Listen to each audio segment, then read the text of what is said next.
Jim Rockford, there was Dick Tracy. The first Dick Tracy comic book hit the stands 50 years ago this month.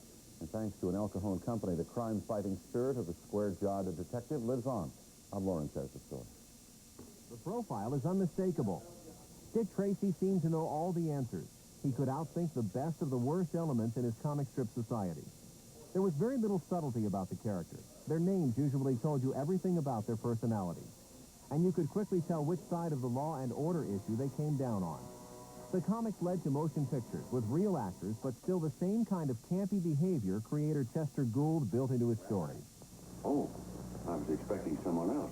Are you Jules Sparkle? Yes. I'm Dick Tracy, Homicide Squad. Tracy was always the gentleman, even with filthy Flora, the saloon owner.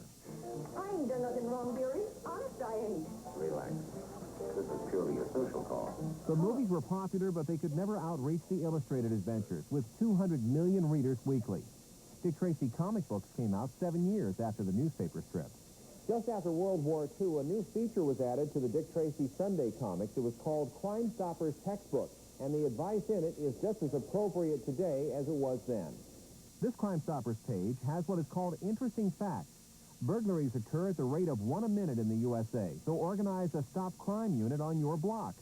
Sound familiar? Illustrator Shel Dorf works for Blackthorn Publishers, the El Cajon company that reprints the old Dick Tracy comic books. He knew Chester Gould and says the Crime Stoppers messages were authentic.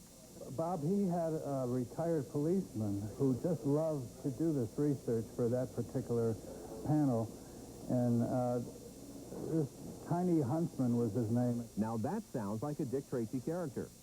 Some old issues of Dick Tracy comics sell for nearly $3,000, if you can find them. During the war, they had a lot of paper drives, and people were bringing bundles of newspapers, comic strips, comic books, and they were getting recycled for the war effort. So as a result, very few have survived since then.